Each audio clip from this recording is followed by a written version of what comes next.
وسلموا على رسوله الكريم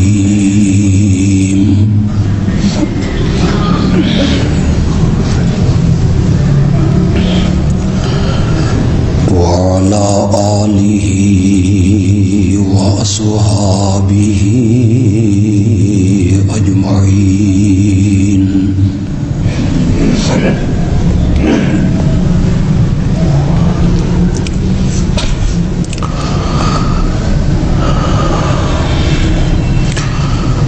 أما بعد فأعوذ بالله من الشيطان الرجيم.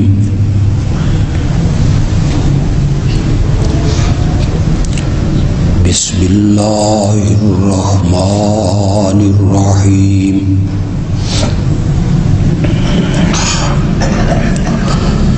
قل إن كان آباؤكم وأبناؤكم وإخوانكم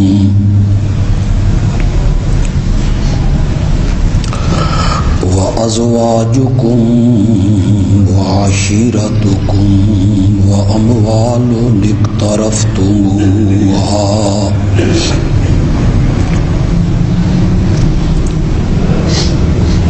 وتجارة تخشون كسادها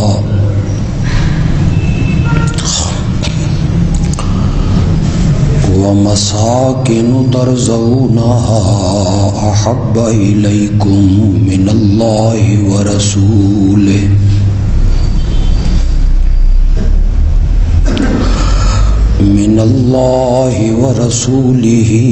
وجهاد في سبيله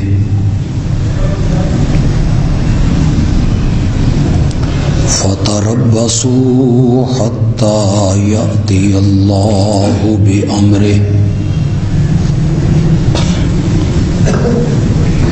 والله لا يهدي القوم الفاسقين.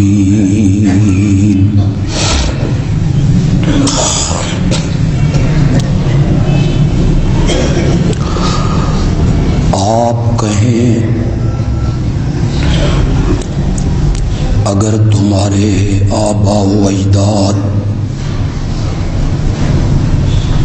اور تمہارے بیٹے اور تمہارے بھائی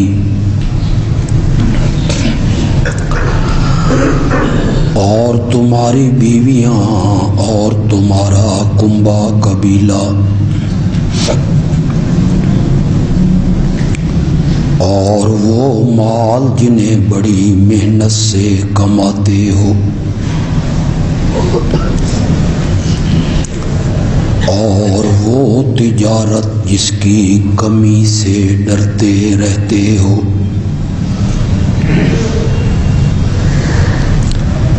اور تمہاری منزلیں اور بلڈنگیں جنہیں تم پسند کرتے ہو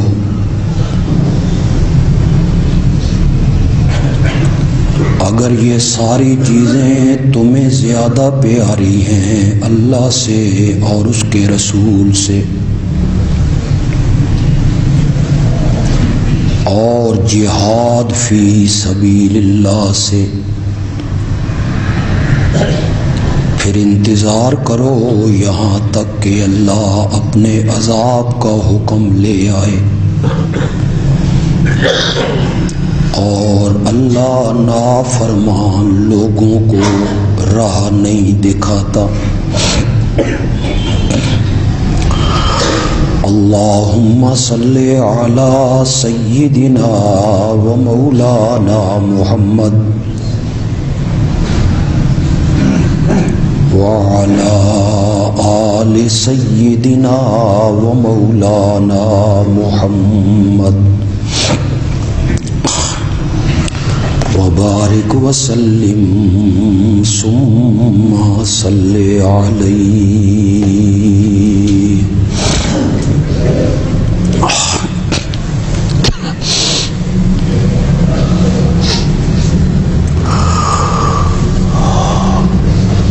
بہت سے خطبات میں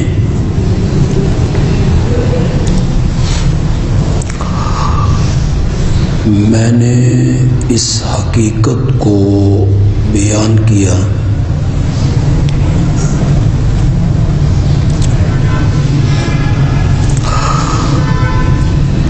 کہ ایمان بالرسالت کا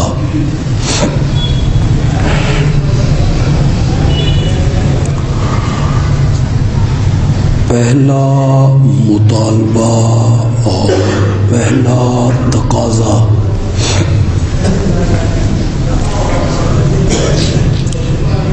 یہ ہے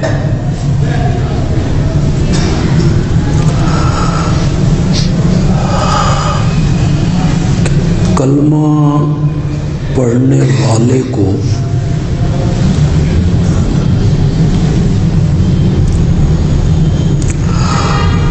دنیا اور دنیا کی ہر چیز سے بڑھ کے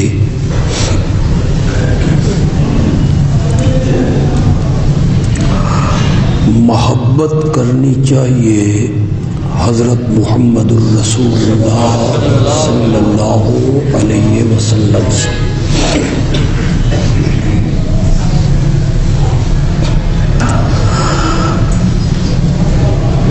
اگر کسی مسلمان کے دل میں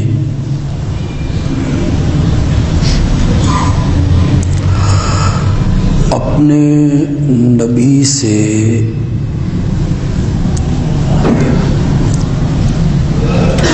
اس طرح کی محبت نہیں ہے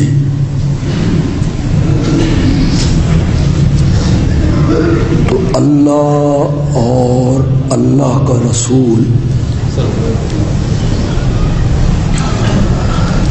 ایسے بندے کو مومن ماننے کے لیے تیار نہیں۔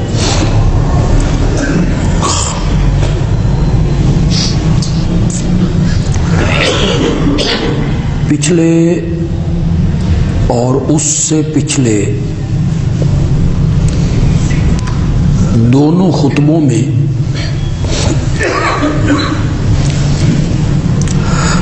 یہ بیان ہوا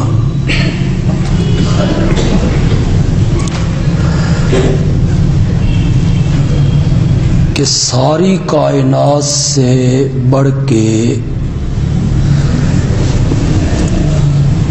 آپ سے محبت کرنا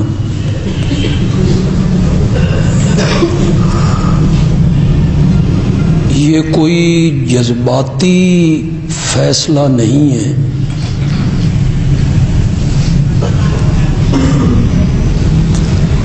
بلکہ یہ فطرت کا تقاضا ہے۔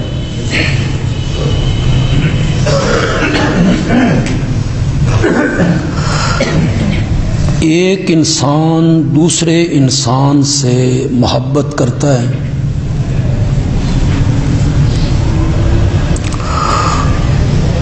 اس کا سبب ہوتا ہے جمال، حسن، خوبصورتی۔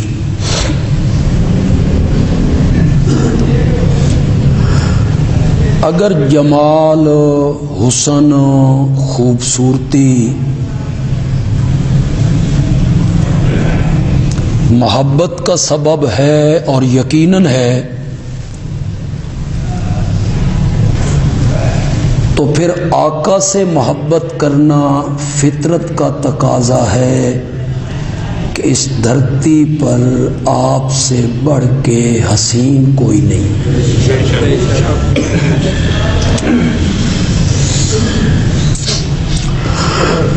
ایک انسان دوسرے انسان سے محبت کرتا ہے کسی صفت کی وجہ سے،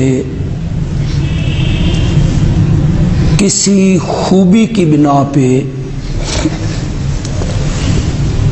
کسی کمال کی وجہ سے۔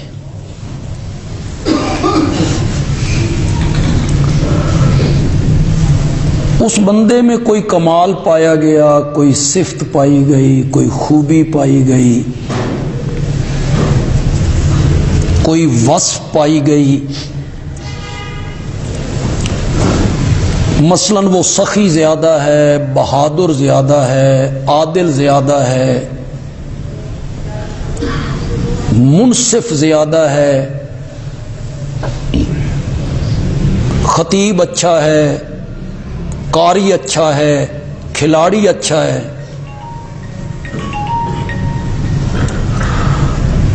تو یہ کوئی کمال اور کوئی صفت اور کوئی ایک خوبی انسان کو مجبور کرتی ہے کہ اس بندے سے محبت کر، پیار کر، اس کی طرف مائل ہو۔ تو پھر میرے آقا سے لوگوں کو محبت کرنی چاہیے کہ آمنہ کا لال تو تمام کمالات کا مجموعہ ہے۔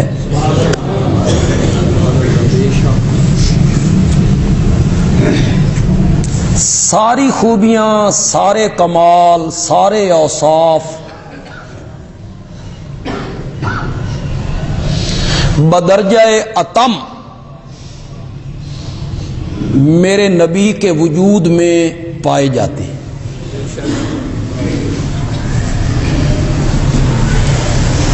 جتنے اللہ کے نبی ہوئے،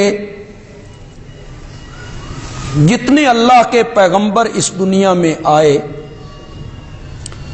انہیں اللہ نے خوبیاں عطا کیں، کمال دیے، معجزے دیے، اوصاف دیے، صفات عطا کیں۔ ایسے ایسے کمال کہ عقل آج حیران ہو جاتی ہے۔ تخت ہوا میں اڑنا معمولی بات ہے، ہوا ان کے مسخر ہو گئی ہے۔ جب تخت کو زمین سے اٹھانا چاہتے ہیں تو وہ ہوا کو حکم دیتے ہیں کہ ذرا تیز چل، اور جب تخت فضا میں ہموار ہو جاتا ہے تو پھر وہ ہوا کو حکم دیتے ہیں کہ نرم ہو جائیں۔ بڑا وصف ہے، بڑی خوبی۔ حضرت داؤد علیہ السلام کے ہاتھ میں لوہا موم ہو رہا ہے، وہ جدھر اس کو موڑتے ہیں وہ لوہا مڑ جاتا ہے، وہ اس کی زریں بنا رہے۔ حضرت موسیٰ کے ہاتھ کی لاٹھی سانپ بن رہی، پتھروں سے چشمے جاری ہو رہے ہیں، سمندر راستہ دے رہے ہیں۔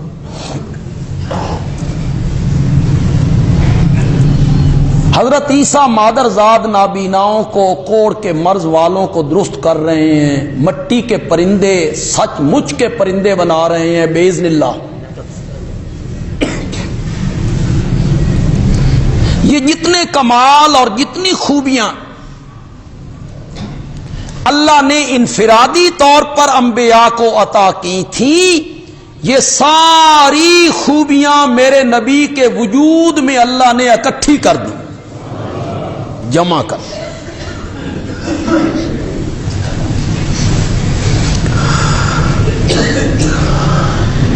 وہ ایک مہینے کی مسافت صبح طے کرتے ہیں، ایک مہینے کی مسافت شام طے کرتے ہیں۔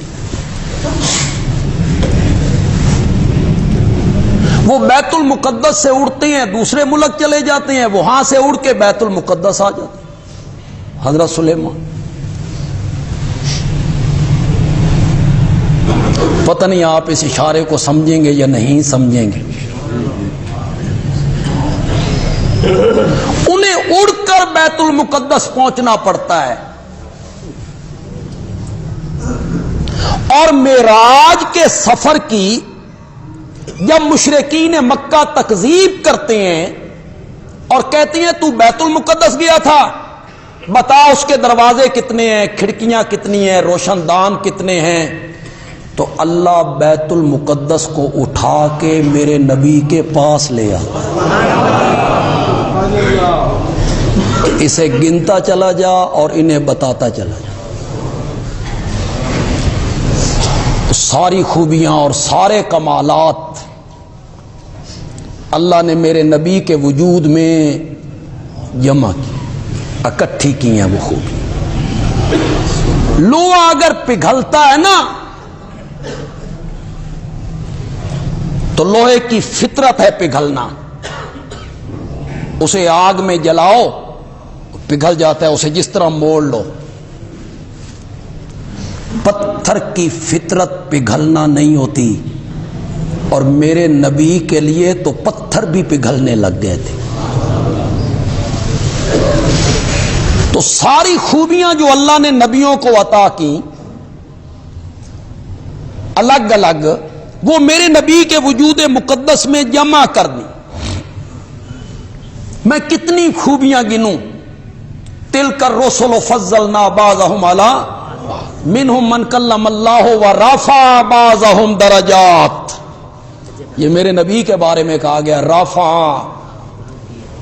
بلند کیے، بعضهم ان نبیوں میں سے کچھ کے درجات، درجے بلند۔ میں اس کو کتنا ذکر کروں، کس کس خوبی کو ذکر کروں؟ انہیں تورات ملتی ہے تو کہا جاتا ہے طور پہ آؤ، 40 دن کے لیے طور پہ آؤ، روزے رکھو، 40 دن کوئے طور پہ رہو، پھر تورات ملے گی۔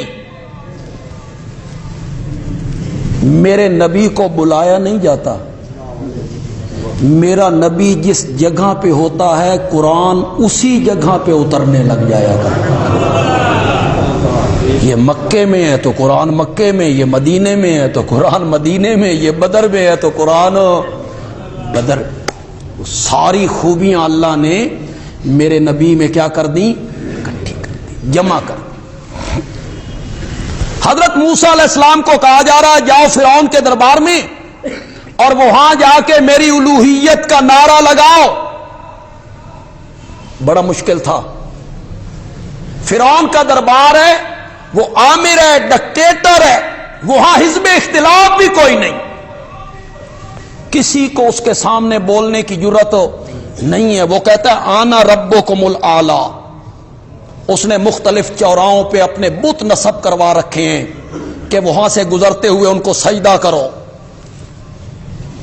اپنے آپ کو معبود بنا کے لوگوں کے سجدے کرواتا ہے، آمر ہے، ڈکٹیٹر ہے، میں بادشاہ نہیں، انا ربکم الاعلی۔ اللہ نے فرمایا جاؤ فرعون کے دربار میں اور بھرے دربار میں جا کے نعرہ لگاؤ رب تو نہیں ہے، رب وہ ہے جو اس نے پوری کائنات کو سجایا ہے، وہ جاؤ نعرہ لگاؤ۔ تو حضرت موسیٰ علیہ السلام التجا کرنے لگے، رب اشرح لی صدری، مولا میرا شرح صدر نہیں ہے، تو میرے سینے کو کھول دے، شرح صدر کر دے۔ رب اشرح لی صدری ویسر لی امری، میرا معاملہ آسان کر دے۔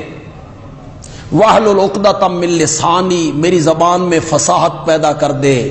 یفقہوا قولی، تاکہ وہ میری بات کو سمجھیں۔ التجائیں کر رہے ہیں، التجائیں، دعائیں، التجائیں، درخواستیں۔ رب اشرح لی صدری، میرے سینے کو کھول دے، یہ کلیم اللہ ہے۔ اور جب آیا حبیب اللہ تو انہوں نے مانگا بھی نہیں ہے، اللہ بن مانگے کہتے ہیں الم نشرح لک صدرک، کیا ہم نے آپ کا سینہ کھول نہیں دیا؟ وہ مانگتے ہیں تب شرح صدر ہوتا ہے، اس کا شرح صدر بن مانگے ہو جاتا ہے۔ میں اس پر کتنی مثالیں پیش کرتا چلا جاؤں۔ میرے نبی میں سارے اوصاف موجود، میرے نبی میں ساری خوبیاں موجود، میرے نبی میں سارے کمالات موجود، میرے نبی نے وہ سارے اوصاف موجود ہیں جن کی وجہ سے بندے دوسرے بندے سے کیا کرتے ہیں؟ محبت کرتے ہیں۔ میرے نبی میں وہ سارے اوصاف موجود۔ ہجرت والی رات جب اللہ کا حکم آیا کہ بیر تلواریں لیے لوگ کھڑے ہیں آپ کو قتل کرنے کے لیے، تو آپ یہاں سے نکلیے، تو حضرت علی رضی اللہ تعالی عنہ کو میرے نبی نے اپنے بستر پر کیوں سلایا تھا؟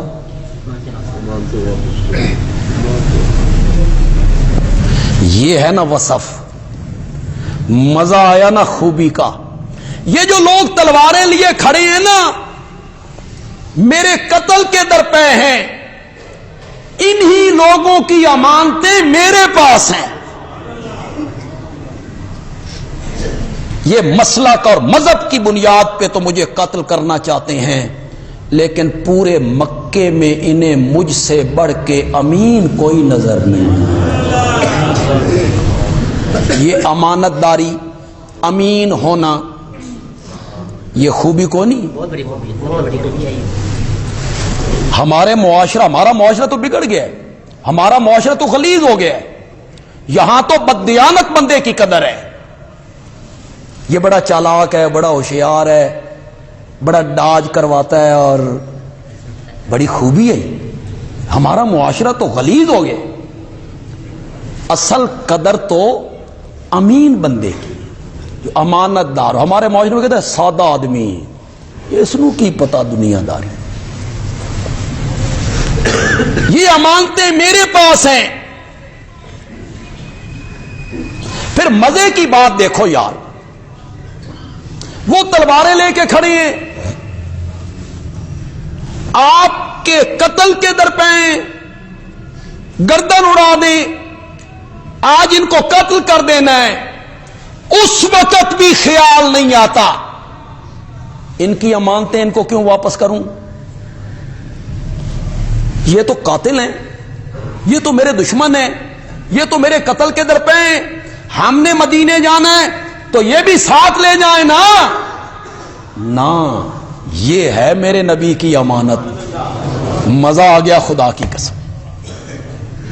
جان کے دشمنوں کی امانتیں، اور میرا نبی کہتا ہے کہ یہ امانتیں امانت والوں کو کیا کرنی ہے؟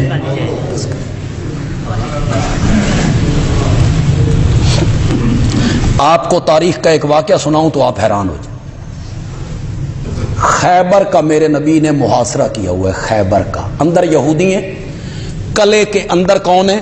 یہودی۔ انہوں نے اپنے قلعے کے دروازے بند کیے ہوئے ہیں، مسلمانوں نے باہر پڑاؤ ڈالا ہوا ہے کہ کوئی موقع ملے تو ہم انہیں للکاریں۔ میرے نبی نے محاصرہ کیا ہوا ہے، خیمے باہر لگے ہوئے۔ ایک یہودی چرواہا اسود رائی، اس کے دل میں خیال آیا کہ میں بکریاں چرانے ایک طرف باہر نکلا ہوں، بڑی شہرت ہے اس بندے کی جو مدینے سے آیا ہے، چل کے دیکھنا تو چاہیے یہ ہے کون۔ اسود رائی پورے ریوڑ کو لے کر مسلمانوں کے لشکر میں پہنچے۔ تم میں محمد کون ہے صلی اللہ ہو؟ صحابہ نے کہا وہ خیمہ دیکھ رہے ہو، کھجور کی چٹائیوں کا بنا ہوا، اس میں تشریف فرما۔ اس نے کہا کھجور کی چٹائیوں کا بنا ہوا؟ للکارنے آیا ہے خیبر کو، اور اس کی رہائش کے لیے کوئی چمڑے کا خیمہ بھی کوئی نہیں، کھجور کی چٹائیوں کا بنا ہوا۔ پہلے تو وہ حیران ہوا، پھر وہ اس خیمے میں داخل ہوا، میرے پیارے پیغمبر سے ملا، کہنے لگا اگر میں آپ کی بات مان لوں تو میرے ساتھ کیا سلوک ہوگا؟ آپ نے فرمایا تم ہمارے بھائی بن جاؤ گے اور میں تمہیں گلے سے لگا لوں گا، اور تیرے وہی حقوق ہوں گے جو عام مسلمانوں کے حقوق ہیں۔ کہنے لگا مذاق نہ کرو، میرا رنگ ویکھو، رنگ کی وجہ سے بھی اسے اسود کہا جاتا تھا، بہت کالا، اسود۔ میرے بدن سے بدبو آتی ہے، جن کی بکریاں میں چرا رہا ہوں وہ مجھے قریب نہیں بیٹھنے دیتے، تم کہتی ہو گلے سے لگا لیں گے۔ اس کی وجہ میرے آقا نے فرمایا ہمارے اسلام میں سب انسانوں کے حقوق برابر ہیں، اس میں کوئی اونچ نیچ نہیں، ذات پات کی، برادری کی، دولت کی، حسن کی۔ اسلام میں یہ تفریق نہیں ہے کسی عربی کو اجمی پر، اجمی کو عربی پر، کالے کو گورے پر، گورے کو کالے پر، کسی برادری، نسب، حسب کی وجہ سے کوئی فضیلت نہیں ہے، نہیں ہے۔ اسلام میں فضیلت کا معیار ہے تقوی۔ بس کس کے دل میں خوف الہی زیادہ ہے، جس کے دل میں اللہ کا ڈر زیادہ ہے وہ اللہ کے ہاں معزز ہے۔ یہ اسلام ہے۔ برادری، نسب، حسب کچھ ہاں، اے آل نبی تے اے اولاد علی، اسلام میں کوئی نہیں، کوئی فضیلت کا معیار نہیں ہے۔ یہ فضیلت کا معیار تقوی ہے، تقوی۔ وہ جو انسان کے حقوق ہیں اس میں تم ہمارے ساتھ شریک ہوو گے، ہم تمہیں گلے سے لگائیں گے۔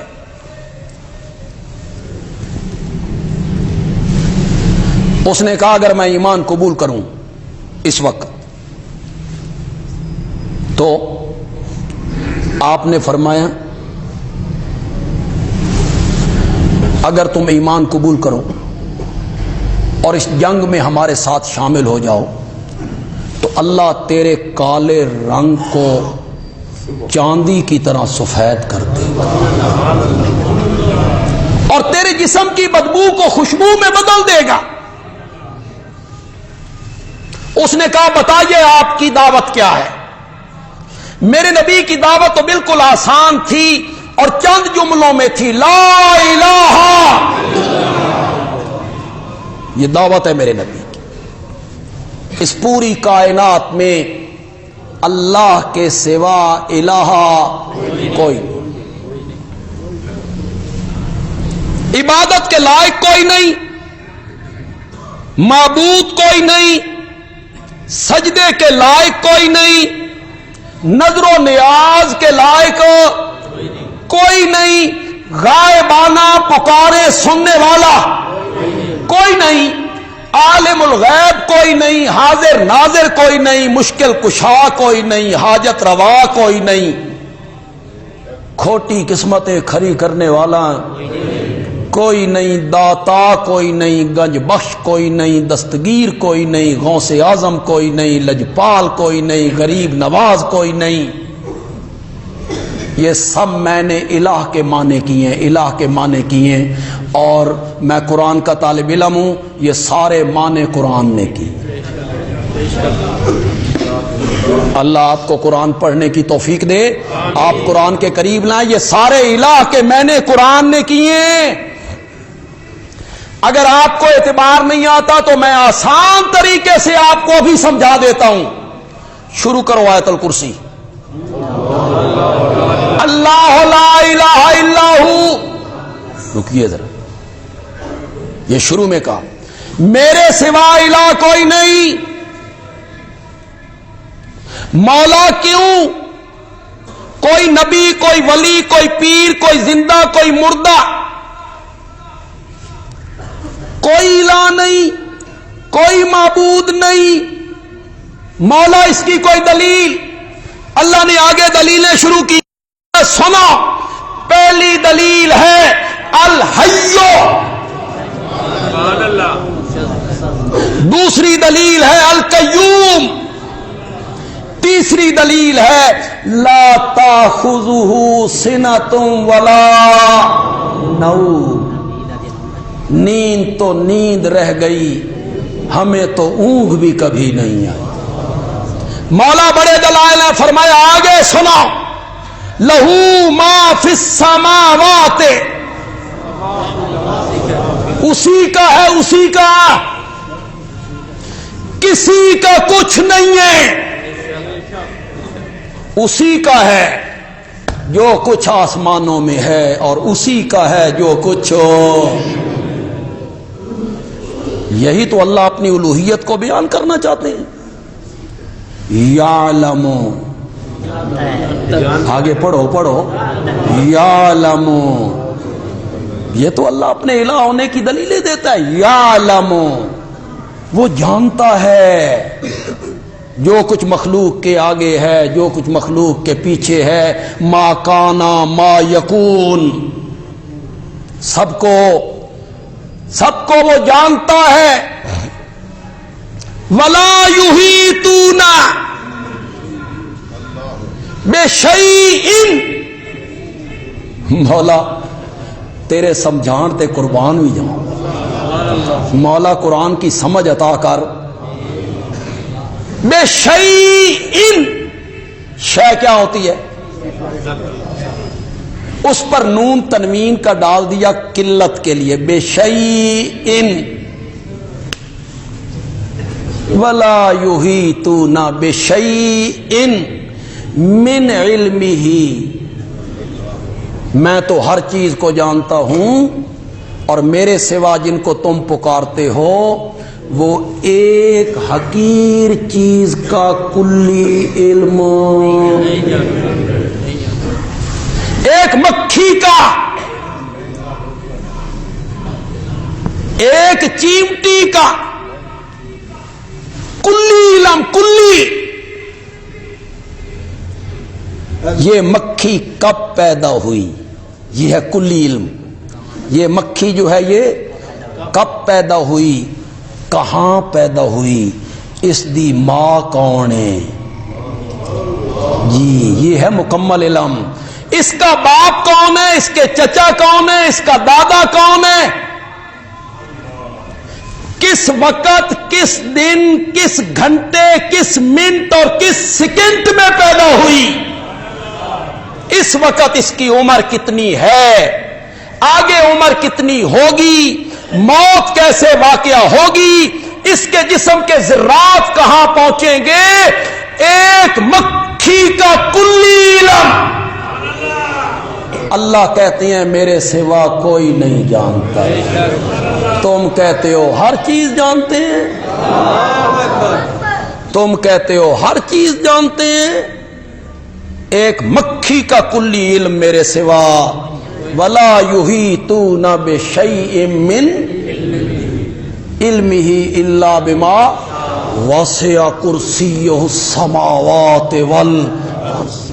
کرسی سے مراد علم ہے، یا کرسی سے مراد قدرت ہے۔ واسع کرسیہ، اس کی کرسی بڑی وسیع ہے۔ کرسی کنایا ہے غلبے سے، تسلط سے، طاقت، قوت۔ میری کرسی بڑی مضبوط ہے، اس کا کیا مطلب ہوتا ہے؟ لکڑی دی کرسی مضبوط ہے، یہ کنایا ہوتا ہے۔ کرسی غلبہ، قوت، اقتدار، طاقت۔ واسع کرسیہ السماوات والارض، اللہ کی قدرت وسیع ہے آسمانوں میں اور زمین میں۔ ولا یعودہ حفظہما، زمین و آسمان کی حفاظت کرتا ہوں، اور حفاظت کرتے ہوئے کبھی تھکتا بھی نہیں۔ یہ میرے نبی کی دعوت تھی، یہ قرآن کی دعوت ہے، یہ سب نبیوں کی دعوت ہے، اور آج یہ ہماری دعوت ہے۔ کوئی نہیں نام لے گا، کوئی عالم الہ کا مفہوم بیان نہیں کرے، بس یہی کہیں گے اللہ کے سوا الہ کوئی نہیں۔ لوگ بھی خوش نے، ہم قبروں پہ سجدہ کرتے ہیں، ہم کوئی انہیں الہ مانتے ہیں، ہم الہ تو نہیں نہ کہتے، لوگ بھی خوش ہیں، اللہ کے سوا الہ کوئی نہیں، الہ ہے کون؟ یہ تم نہیں بتاؤ گے، تم بتاؤ گے تو پھر تمہاری تقریریں سننے والوں میں رونق نہیں رہے گی، پھر بندے زیادہ نہیں آئیں گے سننے کے لیے۔ تم الہ کا مفہوم بیان کرو نا، نہیں آئیں گے۔ تم بند کمروں میں بیٹھ کے بتیاں بجھا کے آنکھیں بند کروا کے اوپر کپڑے ڈال کے الا اللہ کی ضربیں لگوا سکتے ہو؟ اس سے جو مال ہے اس میں لوگ کہتے ہیں حضرت صاحب کیا بات ہے جی، پھر لوگ کہتے ہیں، پھر وہ حضرت صاحب بھی آگے ہاتھ کرتے ہیں، بھئی چمو چٹو، چموا لو ہاتھ جتنے چموانے ہیں، قیامت کے دن ساری باتیں کھلیں گی انشاءاللہ۔ چموا لو جس دنیا میں کتنا کمانا ہے اور کتنی عزت رکھوانی ہے اپنی۔ کبھی کسی حدیث میں آیا بھی صحابہ آئے ہو تو صحابہ نے آتے ہوئے نبی پاک کا ہاتھ چوم لیا ہو؟ کبھی کوئی واقعہ ایک زندگی میں ہو گیا ہو؟ یہ عادت بنائی ہے کہ نبی پاک نے جمعہ ختم کیا ہو تو صحابہ آ گئے ہوں، آپ نے ہاتھ یوں کر دیا اور وہ لگ گئے ہوں؟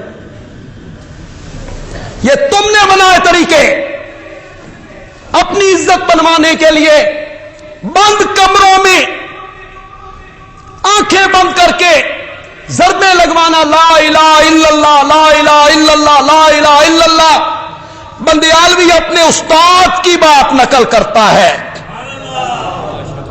انا کولوں الا اللہ دیاں ضرباں نہ لوا، انا نو الہ دا میں نہ دس، میں نہ بتاؤ ان کو الہ کا۔ یہ لا الہ الا اللہ کی ضربیں بھی لگاتا ہے، قبروں پہ سجدے بھی کرتا ہے، اس کو بتا الہ کون ہوتا ہے؟ لیکن یہ تم بتاؤ گے تمہارے چندے بند ہوں گے، بے شک مقتدی کم ہوں گے، لوگ کہیں گے وہابی ہے، گستاخ ہے، بے ادب ہے، منکر ہے۔ تمہارا نام آئے گا تو لوگ کہیں گے وہ شرارتی مولوی، وہ شرارتی۔ مولا تجھ پہ قربان جاؤ۔ مجھے اب صورت تو میرے ذہن میں نہیں ہے، آیت نمبر بھی میرے ذہن میں نہیں ہے، قرآن۔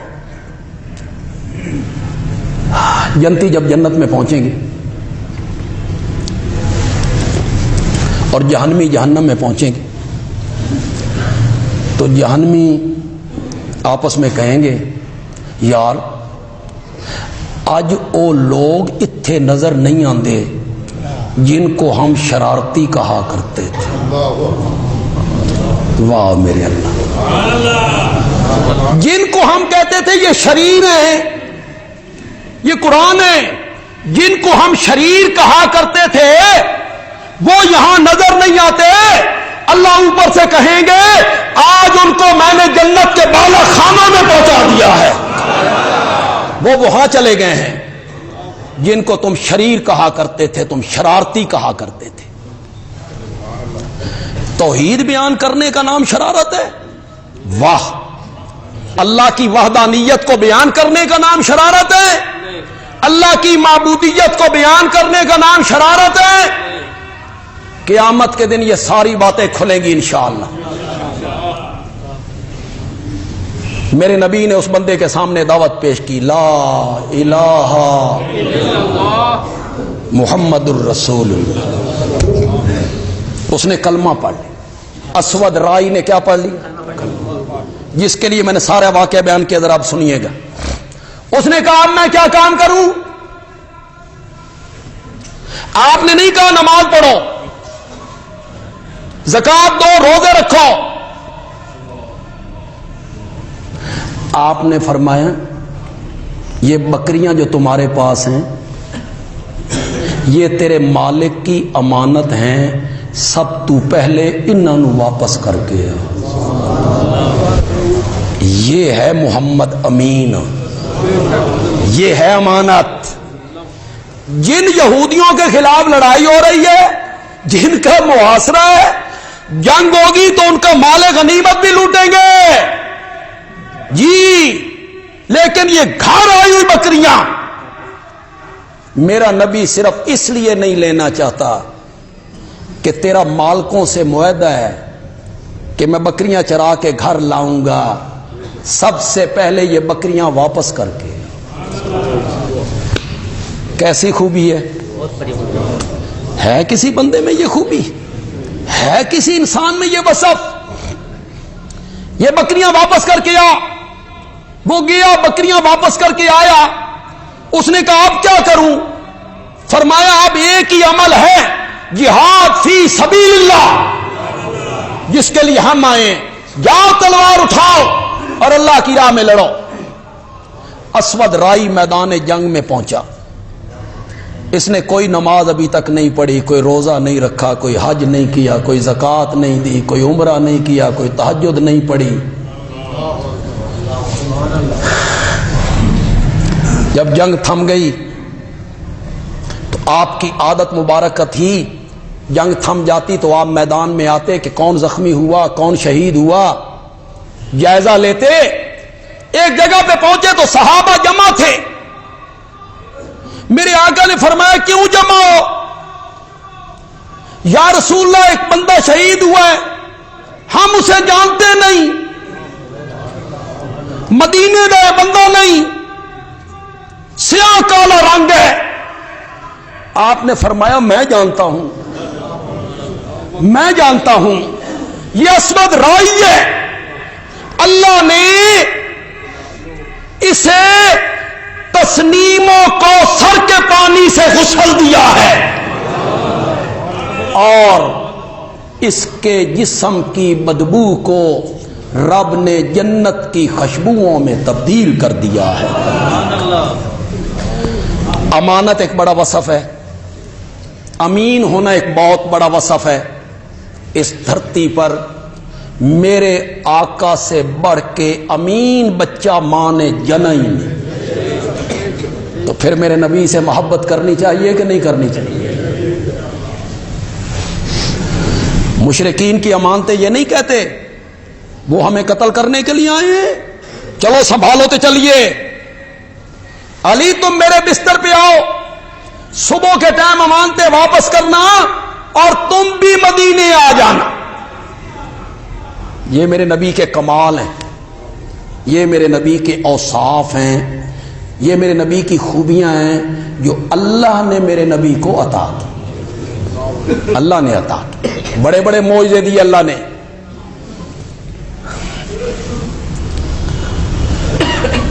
انگلی اٹھائی تو چاند 2 ٹکڑے ہو گیا، یار یہ کم کمال ہے، یہ سبب نہیں ہے کہ اس بندے سے محبت کرنی چاہیے؟ انگلی اٹھاتا ہے تو چاند 2 ٹکڑے ہو جاتا ہے، اور زندگی اتنی خوبصورت ہے، اتنی پاکیزہ، اتنی مطہر اور اتنی مقدس ہے کہ اللہ قرآن میں میرے نبی کی زندگی کی قسم اٹھاتا ہے، لعمرک، لعمرک۔ اردو میں معنی کروں گا تو زیادہ مزہ نہیں آئے گا، پنجابی میں بڑا لطف آئے گا۔ لعمرک، میرا سونا پیغمبر، من تیری زندگی دی سوں میں، من تیری زندگی دی، اتنی پاکیزہ زندگی تو ہے نا کہ رب میرے نبی کی زندگی کی کیا کھا رہا ہے؟ اخلاق ایک وصف ہے، قرآن کہتا ہے انک لعلی خلق عظیم، میرا نبی خلق عظیم کے مرتبے پر فائز۔ علم ایک وصف ہے، قرآن کہتا ہے علمک ما لم تکن تعلم، معاف کر دینا، دشمن کو معاف کر دینا ایک وصف ہے۔ فتح مکہ کے دن میرے نبی نے جان کے دشمنوں کو بھی معاف کر دیا۔ کس کس خوبی کا ذکر کروں بھائی؟ معاف کر، خدا دی قسم ہے طاقت ہووے نا طاقت ہر بندہ فرعون ہے شریف اوہی ہے جس دے بس کچھ نہیں ورنہ طاقت ہو تو ہر بندہ فرعون ہے 10,000 قدوسیوں کا لشکر ہے ان میں خالد ابن ولید ہے مشرکین بھاگے پھرتے ہیں بھاگے 10,000 قدوسی میرے نبی کے ساتھ ہیں وہ ہاتھ باندھ کے کھڑے ہیں تو بھی شریف ہے تو بھی کریم ہے تیرا باپ کریم تھا تیرا دادا کریم تھا ہمارے ساتھ کیا سلوک کرے گا میرے نبی بیت اللہ سے باہر نکل رہے ہیں بیت اللہ کے اندر گئے بت توڑے باہر نکل رہے ہیں دروازے پہ آئے دونوں چوکھٹوں پہ ہاتھ رکھ لیا ایک اس چوکھٹ پہ ہاتھ رکھ لیا اس چوکھٹ سامنے ہے مشرکین مکہ بھی اور 10,000 قدوسی بھی اور میرے نبی نے بیت اللہ کی چوکھٹ پہ ہاتھ رکھ کے کہا لا تثریب علیکم اليوم انتم الطلقاء جاؤ آج میں نے تم سب کو معاف کر دیا یہ کم وصف ہے تو میرے نبی تو اوصاف کے مجموع ہیں کمالات کے مجموع ہیں ہجرت والے سفر میں زاد راہ ختم ہو گیا دودھ کھجوریں کھانے پینے کا سامان ختم ہو گیا یہ 3 بندے ہیں تو ایک خیمہ دیکھا رستے سے کچھ فاصلے پر آپ نے فرمایا ابو بکر وہ خیمہ دیکھ رہے ہو تو وہاں کوئی ہوگا تو کوئی کھانے پینے کا سامان لیں گے قیمت لے لیں گے میرے نبی اس خیمے میں آئے وہاں ایک عورت بیٹھی ہوئی ہے ام معبد کیا نام ہے اس کا ام معبد بعد میں اللہ نے اسے ایمان کی توفیق دے رضی اللہ تعالی میرے نبی جو پہنچے نا فرمایا مسافر ہیں زاد راہ ختم ہو گئے ہیں کھانے پینے کا کوئی سامان ہو تو ہم اس کے لیے محتاج ہیں ام معبد کہتی ہے تیرے جیسا مہمان تو میں نے زندگی میں کبھی نہیں دیکھا لیکن آج ہی گھر میں بوریا نہ ہوا کہ کوئی سامان ہوتا تو میں تیری مہمان نوازی کرتی بکریاں چرانے میرا خامد لے گئے ہیں وہ ہوتی تو ان کا دودھ دو کے تجھے پلا دیتی گھر میں کچھ نہیں ہے میرے نبی نے خیمے کے ایک کونے میں بندھی ہوئی بکری دیکھی تو فرمایا ماں وہ بکری ہے نا اس نے کہا یہ مریل ہے کمزور ہے لاغر ہے سوکھ گئی ہے اس کے تھنوں سے ایک قطرہ بھی باہر نہیں نکلتا اسی لیے میرا خامد نے چرانے نہیں لے جاتا یہاں چھوڑ کے چلا جاتا ہے آپ نے فرمایا ماں اجازت ہو تو رحمتوں والے ہاتھ لگا کے دیکھوں اس کی پہلی ملاقات تھی ام معبد کی کہتی ہے ضد کر رہے ہو میں نے کہا نا ایک قطرہ بھی نہیں نکلتا سوکھ گئی ہے مدتوں سے لیکن تم ضد کرتے ہو تو لو برتن میرے نبی نے پکڑا میرے نبی نے حضرت ابو بکر کو دیکھا ابو بکر نے میرے نبی کو دیکھا آنکھوں میں مسکرائے اگلا جملہ جو تاریخ کی کتابوں نے نقل کیا میں نے اس کو ایک رنگ دیا آپ کو پسند آئے میرے پیارے پیغمبر کی عظمت ہے تو آپ نے ہاتھ بلند کر کے سبحان اللہ کہنا وہ کئی چپ کر گیا پسند آئے میرے آج اپنی طبیعت ٹھیک نہیں میرے گلے سے بھی کچھ آپ کو احساس ہو رہا ہوگا لیکن آپ تھوڑا سا ساتھ دیں گے تو انشاءاللہ میں بھی گزارا کر لوں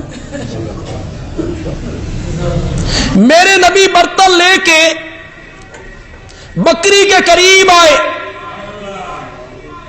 بکری کے تھنوں پر رحمتوں والے ہاتھ رکھے، دودھ اس طرح بہنے لگا جس طرح ساون کے مہینے میں بادل برسا کرتا ہے۔ ام معبد کے گھر کے برتن بھر گئے۔ با کمال لوگوں سے تو ہر کوئی محبت کرتا ہے، ایسا با کمال آدمی تو تاریخ نے آج تک دیکھا بھی نہیں۔ چلنے لگے، ام معبد نے کہا ٹھہرو، میرا خامند آئے گا، تمہاری خدمت کریں گے۔ فرمایا نہیں، مجھے جلدی ہے، میں نے جانا ہے۔ یہ چلے گئے۔ شام کے ٹائم جو ابو معبد آئے نا، اس نے خیمے میں بھینی بھینی خوشبوئیں سونگی۔ میرا نبی جہاں سے گزرتا تھا خوشبوئیں پیچھے چھوڑ کے جایا کرتا تھا۔ اس نے کہا کون آیا تھا؟ خیمے میں کون آیا تھا؟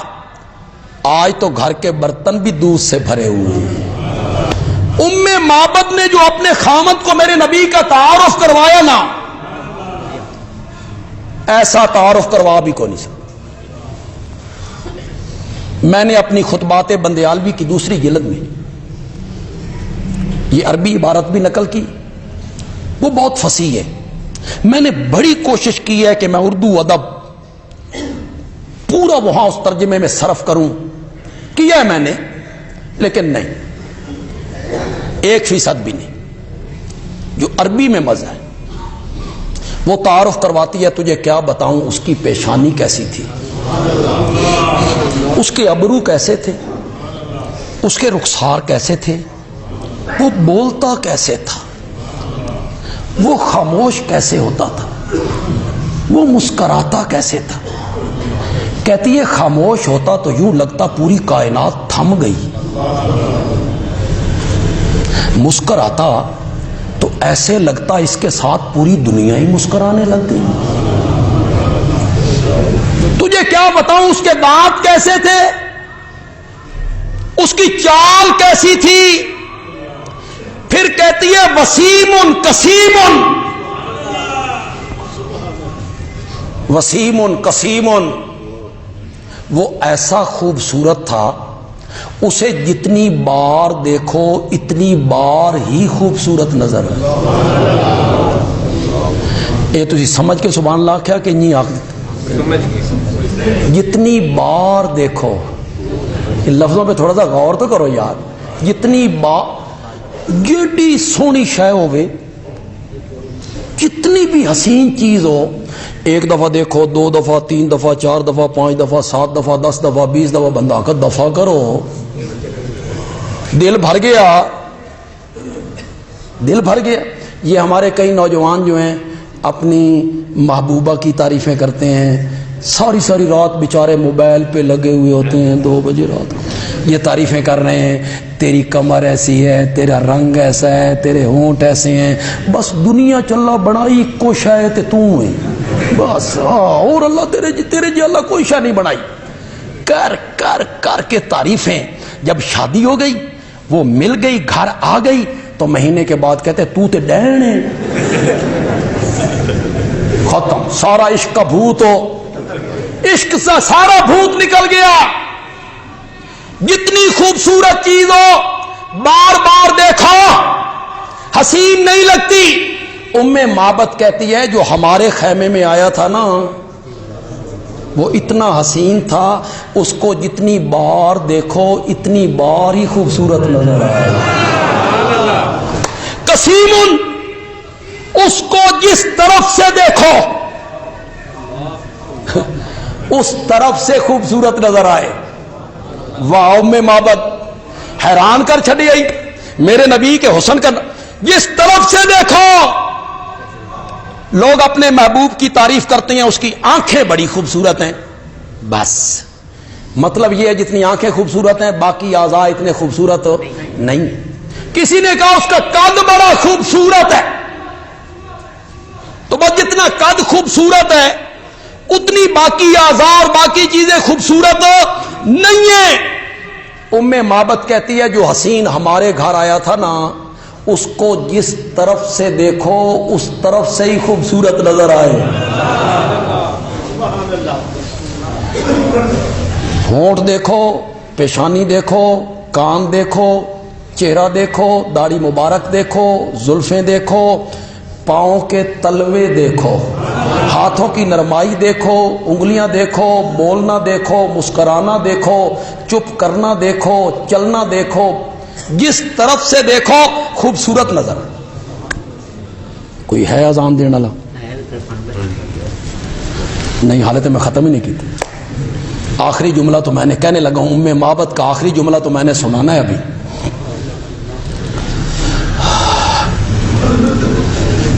تعریفیں کر کے نا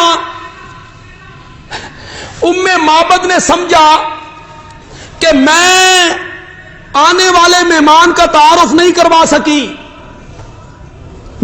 سکی، اتنی تعریفیں کر کے تو کہتی ہے سرتاج تجھے کیا بتاؤں، آسمان کا چاند تھا جو ہمارے خیمے میں اتر آیا تھا، آسمان کا چاند تھا جو ہمارے خیمے میں۔ اگر حسن محبت کا سبب ہے تو سب سے زیادہ محبت میرے نبی سے کرنی چاہیے کہ آپ سے بڑھ کے حسین کوئی نہیں، اور اگر کمال اور وصف اور خوبی محبت کا سبب ہے تو محبت میرے نبی سے کرنی چاہیے کہ آپ سے با کمال آدمی اس کائنات میں۔ تو میں نے کتنے سبب بیان کر دیے؟ تیسرا سبب آئندہ جمعے میں بیان کروں گا انشاءاللہ۔ محبت کا تیسرا سبب کیا؟ وہ بڑا خوبصورت سبب ہے، انشاءاللہ اگلے جمعے اسے بیان کریں گے۔ امیر بننے کی خواہش رکھنا کیسا ہے؟ میرے نبی نے فرمایا، میں نے آج ہی حدیث پڑھی ہے، پہلے پڑھتا تو تھا، اس پر غور کبھی نہیں کیا، آج ہی حدیث پڑھی ہے۔ میرے نبی نے کہا سب سے پہلے شفاعت میں کروں گا، مجھے اس پر فخر کوئی نہیں، میری شفاعت قبول ہوگی، مجھے اس پر فخر کوئی نہیں، مقام محمود پہ میں کھڑا ہوں گا، مجھے اس پر فخر کوئی نہیں، جنت کی کنڈی سب سے پہلے میں کھٹکاؤں گا اور میرے ساتھ مسکین مسلمان ہوں گے۔ اس سے تو لگتا ہے میرے نبی نے بھی یہ دعا مانگی تھی، یا اللہ مجھے مسکین زندہ رکھ، مسکینوں میں موت دے اور کل قیامت کے دن مسکینوں میں کھڑا کر۔